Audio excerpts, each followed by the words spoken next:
Shalom, you've been invited to a bar bat mitzvah. You're not sure what to expect. Well, here's a little introduction to it. First of all, what is it? Well, bar is the Aramaic word. Aramaic was a language was used by the Jews around the time of the first century and in other centuries around that. It's still used by some people. That is the word for son in Aramaic, and the word bat is the Hebrew word for daughter. So a bar mitzvah is son of commandments. Bat mitzvah is the daughter of commandments. And it says in the Mishnah, our holy book for the oral law 2,000 years ago, that at the age of 13, a boy reaches the age of commandments. That is Jewish adulthood maturation in our tradition. Then a 13-year-old boy is responsible for all of the commandments incumbent on any adult. And then the same thing happens for a girl, and so we have that ceremony too. The bat mitzvah ceremony is actually only about 100 years old. There was a very famous rabbi named Mordechai Kaplan who had no sons, and he decided his daughter should have a similar ceremony, so he invented bat mitzvah. And now it's really caught on. Even the Orthodox have some kind of bat mitzvah.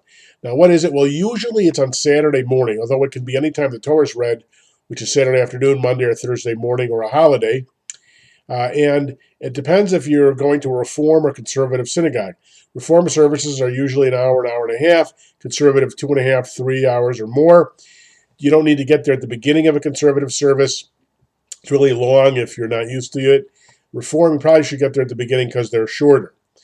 The bar mitzvah will be a major actor in the service, depending again on how big a synagogue and what else is going on. We'll certainly participate, but we'll not do everything. There may be a rabbi, there usually is. There'll be maybe a cantor who will lead the prayers.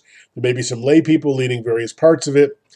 And then in the middle, when they take out the Torah scroll, which has the 5 books of Moses, and they'll carry it around, you're certainly welcome to touch it with your hand and then kiss your hand or use your prayer book. That'll be the central part of the service where the Torah is read. They lay the Torah book, which is handwritten on animal skin, down on the table, and either one or more people will chant from it. Several people, usually family members, will get called up for an honor. Now, if you want to learn how to have an aliyah, also go to YouTube, the search, and put in Jewu, aliyah, ALIYAH 101, and you'll see my video on how to have an aliyah. And then there'll be bar mitzvah boy will be called up dramatically for the last aliyah, and he will chant that. He may also chant other portions of the Torah, but he will not only chant the blessings, he'll chant the portion of the Torah usually. In addition to that, following that, after they lift and tie the Torah, there'll be a portion from the book of prophets, which is the middle part of the Hebrew Bible, called Nevi'im, one of the 21 books in the prophets, one of the 15 literary prophets, or 6 historical books in the prophets. He'll chant a section of that called the Haftorah. And that'll be done from a special Haftorah book, not from the Torah scroll. Now, before that, there's a lot of prayers. There's a service called Shacharit, where the bar mitzvah child may do some or none of the prayers. Then you have the Torah service, and then you have the concluding service. There'll also be a sermon, usually on the Torah portion, by the rabbi. Maybe the bar mitzvah boy will give a speech explaining some of the readings. There'll be a charge to the bar mitzvah boy or girl, bar mitzvah, from the rabbi. There may be a presentation from the sisterhood or men's club.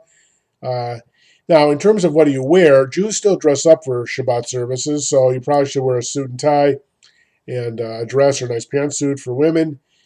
You should probably, if the custom is you see people around you wearing kippot, the men, you should probably take one even if you're not Jewish. If you see men around you wearing prayer shawls, it's not customary for non-Jews to wear them. Now, I say that because some Reform synagogues don't use them at all, for anybody, even the Jews. So just pay attention to whether it's Reform or conservative. You'll probably be handed a book when you come in, which is the prayer book, unless it's in the pew already.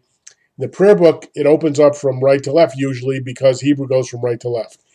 You also may be handed, or be in the pew, a Bible, which will have the 5 books of Moses, and then interspersed will be these prophetic portions, which are the Haftorah.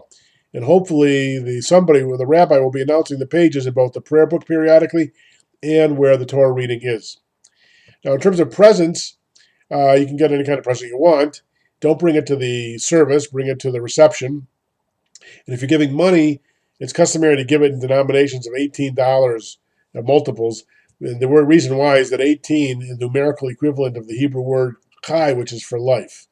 And the parents usually give the Judaic items to the child or the grandparents for the present. So those are a lot of things. In terms of protocol, decorum, You may find some people talking around you. They shouldn't, but sometimes that happens. And just sort of pay attention to when people stand and sit.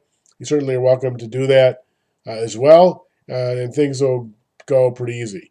Now, if you want to learn more about the prayer shawl, you can also go to Jewu and YouTube, Jewu, Tallis, Tallis 101, and you'll learn more there. Well, I hope that explains some of the basics of what to expect at a bar bat mitzvah. So go enjoy and have a good time.